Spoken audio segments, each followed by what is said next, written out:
What's going on, boys, and welcome to my 716 mid lane SoloQ rundown. Today I'm just going to be going through some of the stronger champions this patch and the champions you can exploit to climb with on 716.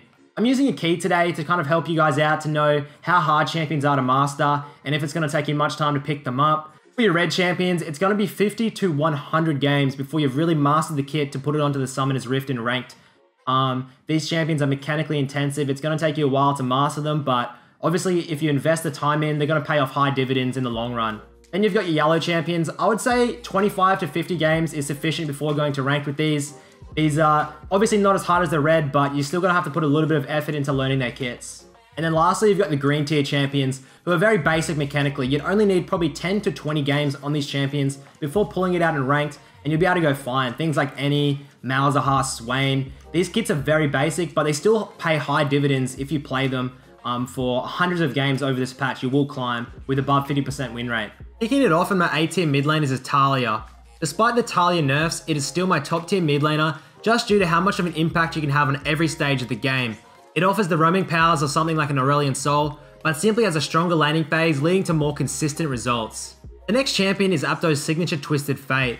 This bad boy received a direct buff on 715 and also an indirect buff by the Control Mage nerfs on 716, leading to his rise to my S tier.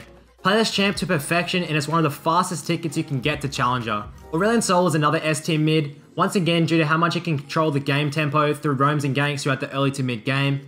These roaming champions are really potent in the right hands, who know what side of the map to shut down and control the entire game rather than simply just the laning phase. Next up is Syndra, still strong on 716 despite small nerfs. I think Syndra players are fine with the small nerfs.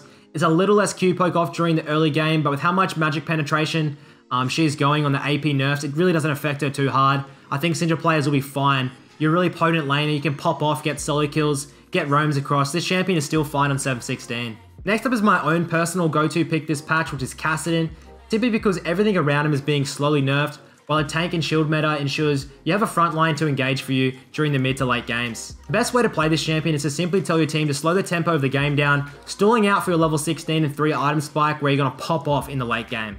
Another great pick on 716 is the Echo, who benefits from the nerfs to control mages.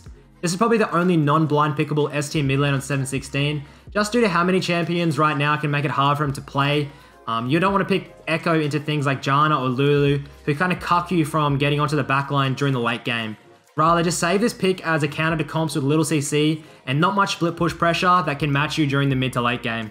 The last champion on my S tier mid lane list is Malzahar. Now, of course, Malzahar has been holding a very high win rate over the last couple of patches, mainly due to simply how easy the champion is to play, while holding lots of CC, lots of damage throughout the mid to late game. I definitely recommend Malzahar to anybody that's looking to pick up mid lane, or simply is just auto-filled to the role. Just quickly talking about my A and B tier champions, guys, these are all viable to climb with if you invest the time in. I just think the S tiers are a little bit better, but look, if you're going to one-trick one of the A and B tiers, I guarantee you'll still climb. I've included them for a reason. They're very good champions with really good kits for climbing with SoloQ. So that's it for my 716 rundown, guys. Just a quick and easy talk through of what champions you can exploit this patch.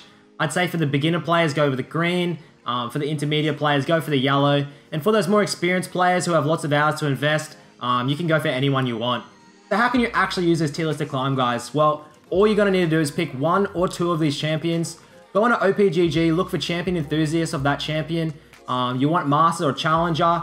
Literally watch their VODs, download them, look at their runes, masteries, copy their playstyle. It's as simple as that. Then you want to go ahead and spam 100 plus games of that champion and that champion only, dodging out autofill, dodging out bad team comps or bad matchups, and you will climb. Just need to stay really consistent. Thanks for watching, guys, and I'll see you next time.